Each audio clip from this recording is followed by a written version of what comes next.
Insurance valuations, risk management and lessons learned. A little bit about independent inspections. We're one of 37 companies in Australia that members of the United Nations Global Compact. We're also the only carbon neutral company, and we do sinking fund forecasts all around Australia. Probably been doing it over the last nearly 10 years and compiled over 1800 reports. So what we'll be looking at today is what's an insurance valuation, what does it include, types of strata plans, talk about a little bit of the removal of debris, and a case study. So what is an insurance valuation? It's basically reinstating the building to its original state. That's the whole purpose for that. So what do we need to include in insurance valuation? Basically anything that's owned in the common lot from the body corporate. So depends on what sort of plan that is, depends on what needs to be put in. So if you're looking at all your body corporate assets and what lots are located within that plan. Doesn't include carpet inside the units, it's only for the body corporate stuff on the outside, so that's where you got to be careful on some of the fixtures and fittings to see what's put in and not put in. So if it's fixed to the wall, then it would be included. If it's not fixed to the wall, then it wouldn't be included. Okay. Types of plans, so we're looking at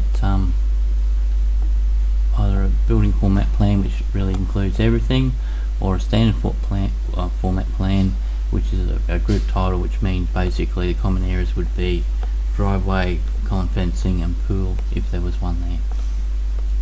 So there's a lot of confusion on to see where is the border of the lot, so you know which way or what to include in that insurance valuation. Risk insurance and removal of debris. There's been some questions that have come up saying, why do we need removal of debris to include that in part of the insurance valuation? You'll see in the case study a little bit later on why we included that, or to see what happened with one complex and how long it took for it actually to go together. Also the public risk insurance. Now that's getting more and more higher than what's going on with people slipping in common areas, and it's just it's just a bit silly the way that some of the people have gone on at the moment. So it's gone a little bit too far on what it has originally, but that's another conversation. So we'll have a look at a case study on two commercial units. There was a fire in one unit, and actually took 26 months to complete the project.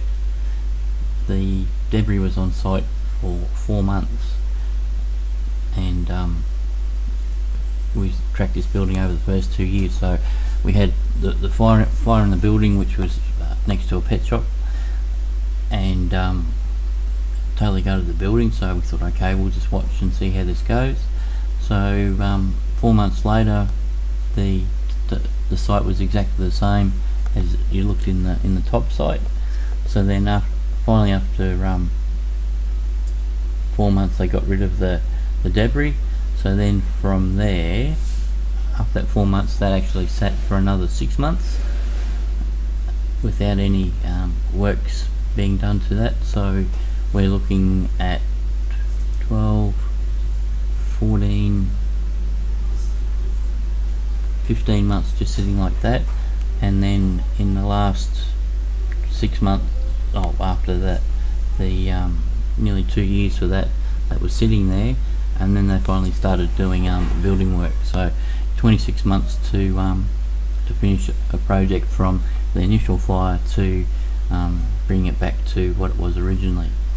The loss of rent was $320,000 for that project, so you can see if there's no allowance for loss of rent, then if your business is running in there or someone's renting in there, then that's lost income or a risk to your business. So how often should we update insurance valuation? It's usually once every 5 years to obtain an independent valuation for the full replacement value of its buildings.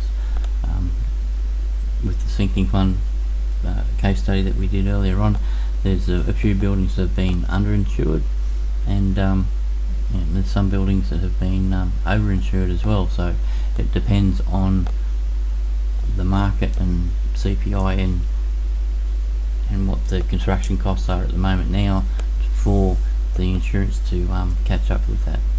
Okay, thank you for your